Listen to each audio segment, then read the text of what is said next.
everybody. My name's Neil from Classic Car Holidays, and I'm joined here today by Sean and Susie from the Cold War Classic Car Owners Club Eastern Bloc. Welcome, guys. How you doing? We're good, thank you. Not too bad, thank you. Not only am I joined by them, I am joined by them while they are sat perched in I think it's Otto, isn't it? It must be Otto because it's soft top. Yeah, that's right. We're out for a drive in Otto today. That's fantastic. Okay, and in fact, today's topic, the thing that we wanted to talk about today, and this is a deep dive. This isn't sort of skirting around any issues. This is we're going to talk in some detail about the history of the Trabant. You know, right from the word go to sort of present day, I guess.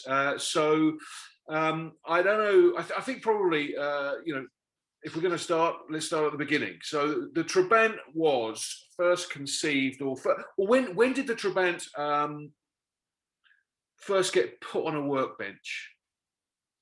So just prior to the Trabant, I think we just have to look at it. The IFA were producing cars like the F9, and then they decided that they were going to design a new car, and that's how the Trabant came about. So the first Trabant really was from 1957. So for us ignorant folk, the F9 would have been a what?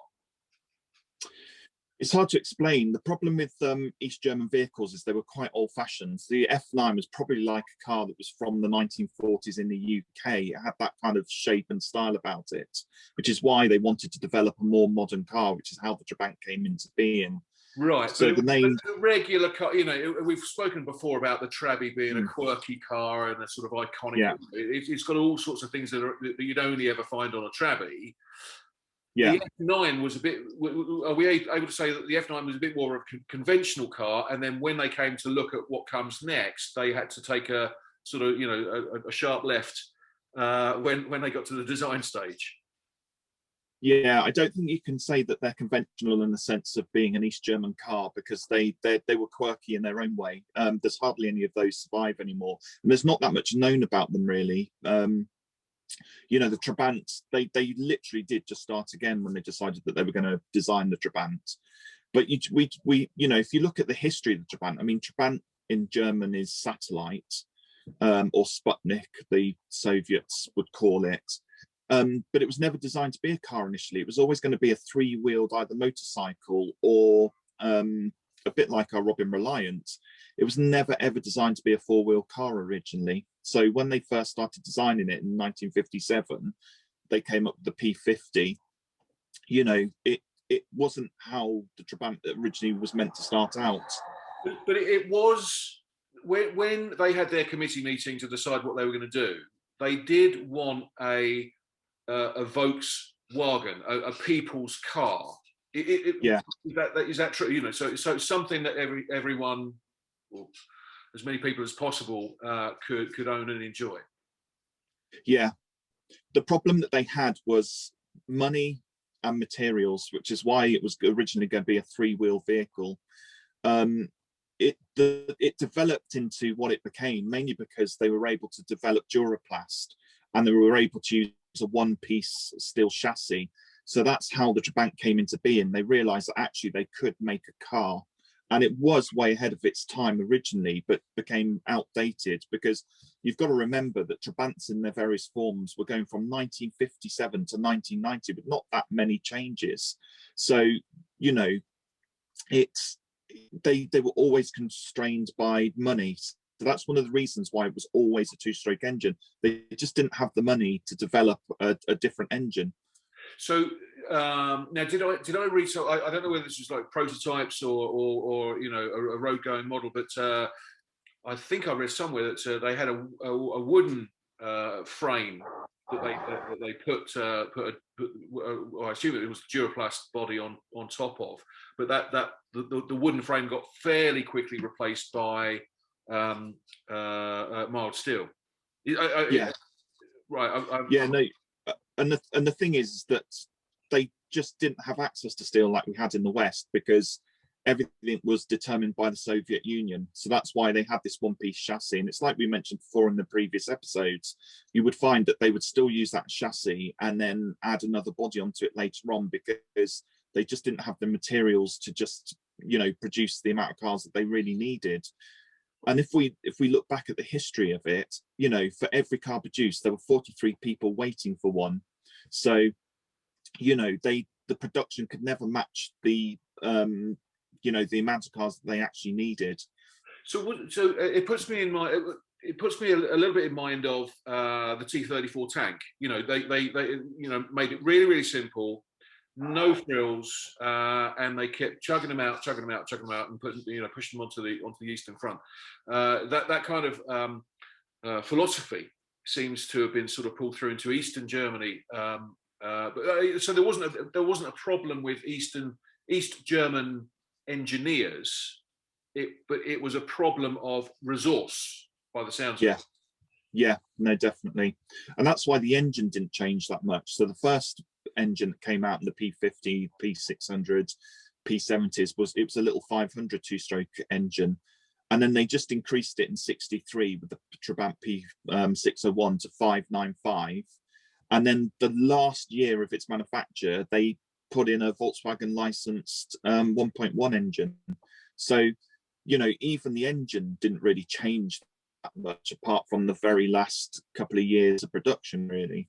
And that was a Polo engine, or basically the Polo engine? Yeah, it was a Volkswagen Polo engine, which the 1.1 went into the Trabant and the 1.3 went into the Wartburg. So they were license built, they had IFA stamped on them, but effectively it was you know, it was a Volkswagen unit, but you could still interchange parts from the 1.1 with some of the really early Trabants, but there wasn't that much that changed. If it ain't broke, don't fix it. So yeah. So I, you know, I'm sat here in Bulgaria, and I think the Trabi was probably the first car. I'd have to check, but I think it's probably, you know, the village doctor, the first car that he will have owned will have been a Trabant, probably, you know, in all likelihood. And then sort of at some point, you know, the larders were introduced, and I guess if you know, if you're part of the sort of Illuminati, then you'd have got a ZIL or a Moscovich or something like that. If you know, you ran a big factory. What was the Trabi competing with in this space? You know, behind the Iron Curtain. So in Germany, you would have had access to, well, most of average people would have had a Trabant. You could get Wartburgs, the Wartburg 353. It was called the Knight in this country.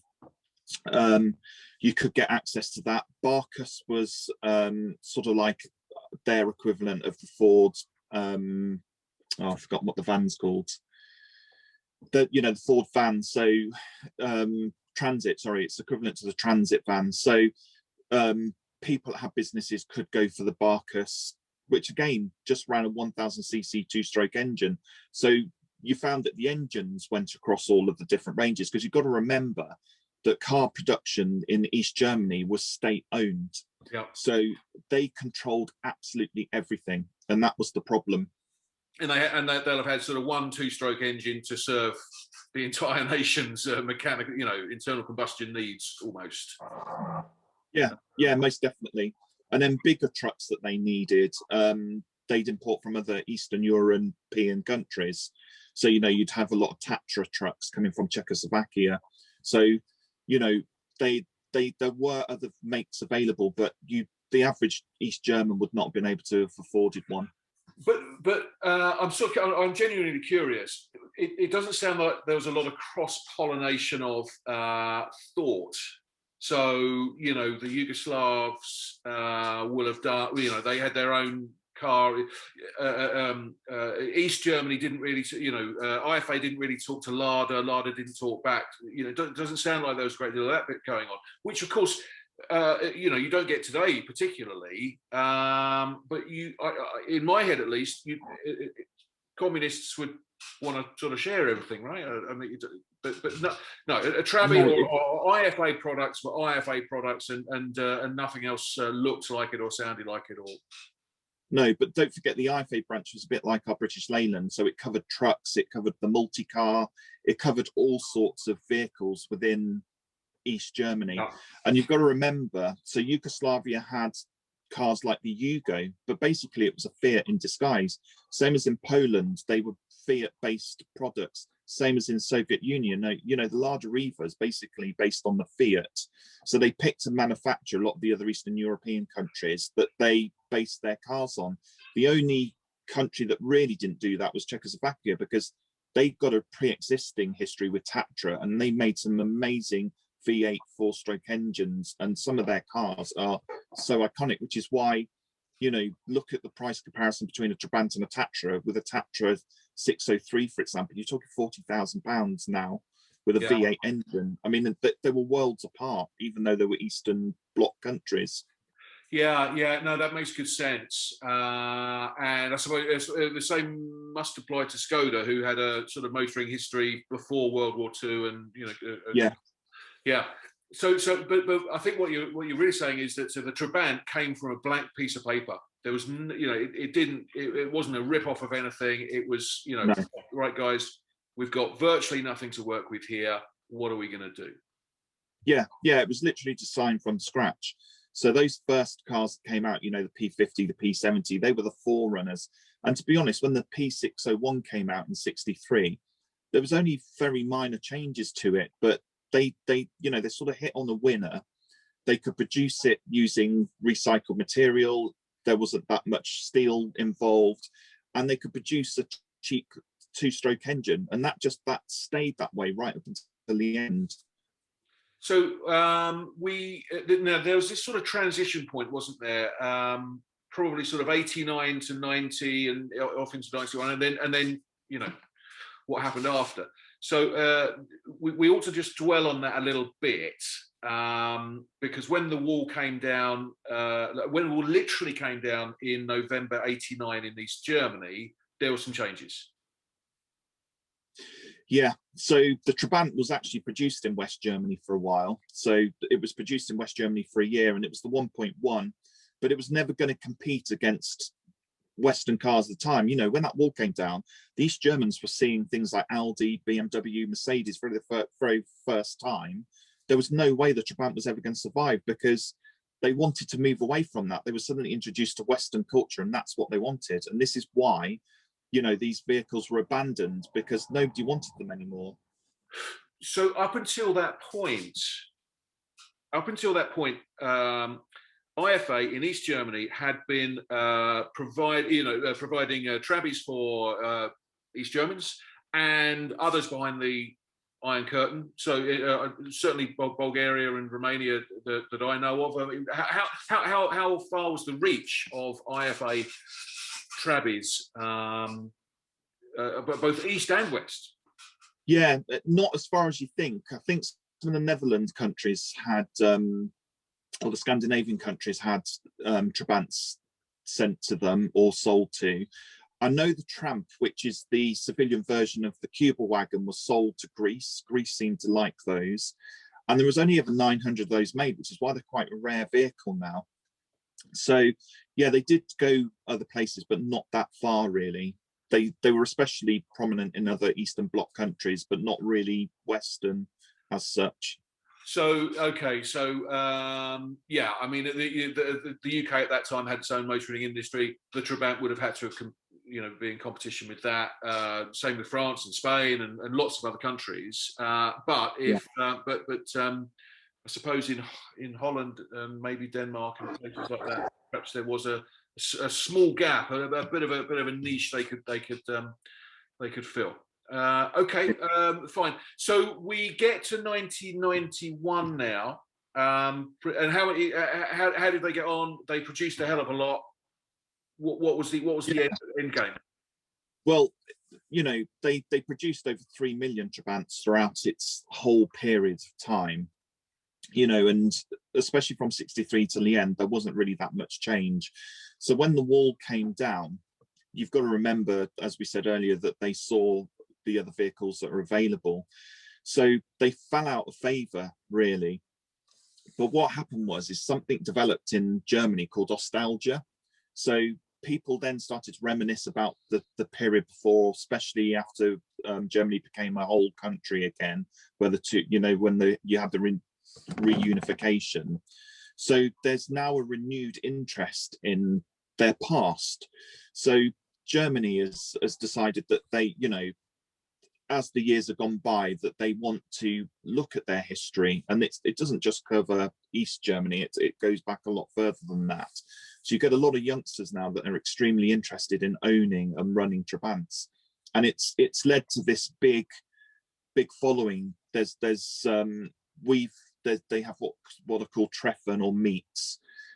Susie and I both went to one in Stuttgart, which was really good. We drove in fact, we drove a Wartburg there, but people came from all over Germany, all over other European countries, and it was an amazing meeting. And they hold several of those a year, and they're very well attended events. They're almost like festivals. So, Susie, I remember you telling us that about the sort of fishbowl effect that you experience when you take Otto or Betty, but is it Betty or Betty too? I can never remember. But, Betty too. Betty too. When you take those out on the road or to meets and stuff like that, do you have any sort of personal experience of this nostalgia? You know, what are your recollections of that?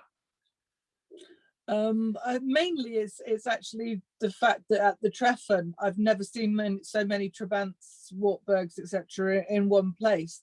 So to be honest, the goldfish bowl effect is less in that because we're not unusual there. Right. So we can kind of get that more in the UK than we did when we went to Germany. It's still quite impressive when a whole sort of fleet of us, because we were traveling in a large group, and I think there are about 10, 12 vehicles, and when we were driving through the small villages, people would sort of stop and look over the fences and wonder what on earth was happening. So how does let's sort of pull that back to, because you know you guys live in the UK, you own and run Trabbies in the UK.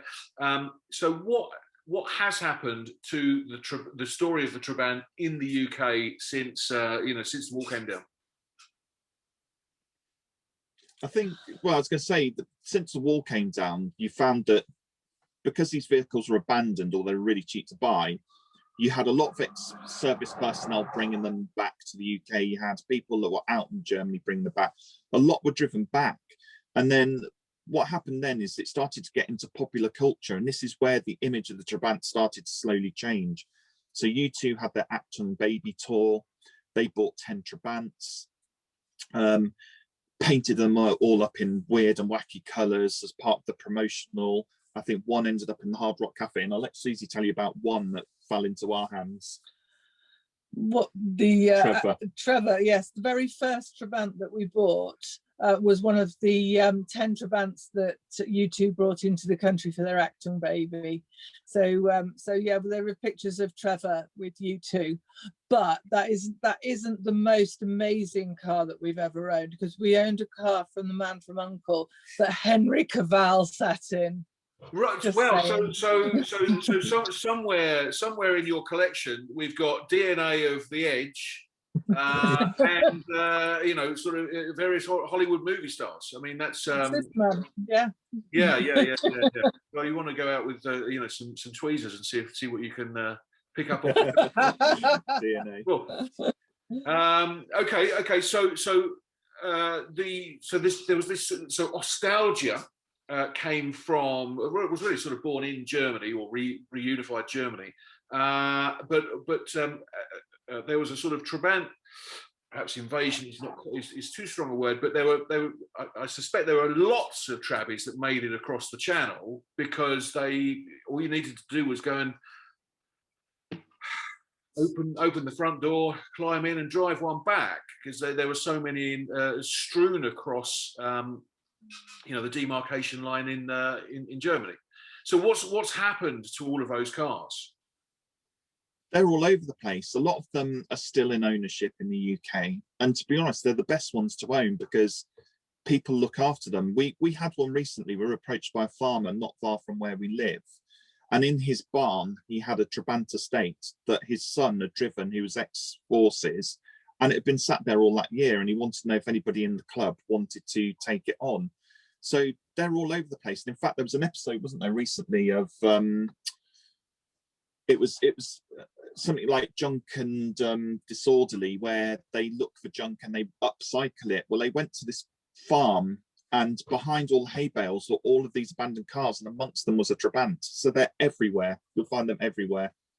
And in fact, the first time I find that remarkable, because where I'm currently sat, that you will see in people's front gardens, under bushes, in farmers' fields, old abandoned trabbies. It seems inconceivable that the very same circumstances prevail in the UK. But seek and ye shall find, I guess. Yeah. I mean, there's a scrapyard in Evesham, not far from my yard, that have got 2 Trabants that we went to have a look at. And where do they come from? How do they suddenly end up here? And that's always a really interesting question, because 9 times out of 10 they have a really interesting backstory. But you do find them everywhere, and it's quite interesting, because there was that famous chap in Derbyshire that had that field full, and his house was everything Trabant, and he had 20, 30 Trabants just sat in the field that he'd started to hoard until he was made to get rid of them by the council. So yeah, they all have interesting stories that back them up. So this okay, right? I mean, in some ways, I find that reassuring, because that means, because we think of ourselves as a bit edgy, but for being in the Trabant world, but this guy is properly properly out there. Okay, look. So we've I think we spent as much time as we can talk about the history of the Trabant. But before we sort of close off, just want to make sure that there aren't any sort of little golden nuggets, little bits of info that we haven't covered as far as the history of the Trabant is concerned. Anything else that you want to share before we close the books? Yeah, no, I'd just like to add, about we talked about the Trabant and the waiting list. That was a minimum of 10 years. It was interesting to find out that, if you lived closer to Berlin, you were more likely to get offered a Trabant as to those people who are out in the sticks. The price of and the price of a new Trabant, was about 7,450 German Deutschmarks, which was a lot of money. And the second-hand market was interesting, because you paid double. So to buy a second-hand Trabant, you were paying double the price of a new one, because a lot of people, like I said earlier, there were 43 people waiting for every one produced off the production line. So it was a real state-owned monopoly. So the price of a second-hand Trabant was double that. And we've also got to remember that, the IFA as a group did export cars to the UK, because we had the Wartburg 1000, which was their Wartburg 311, and the Wartburg 353, which we called the Knight, and was actually right-hand drive. So they did export to Britain, but not the Trabant, which is really unfortunate. Right. Okay. Well, it's interesting to see that, or interesting to hear that if you live in a communist state, but you have enough money, but money, hard currency still goes a long way, right? Yeah, definitely. Okay, look, guys. For now, for today, for the subject of the history of the Trabby, let's bring things to a close. For those that have stuck with us, then I would encourage you to like, comment, subscribe, if that's your thing, and we'll be back with another topic, Trabant. All things Trabant very, very soon. So thanks very much, guys. Speak to you soon. Cheers. Thank you. Bye. Bye.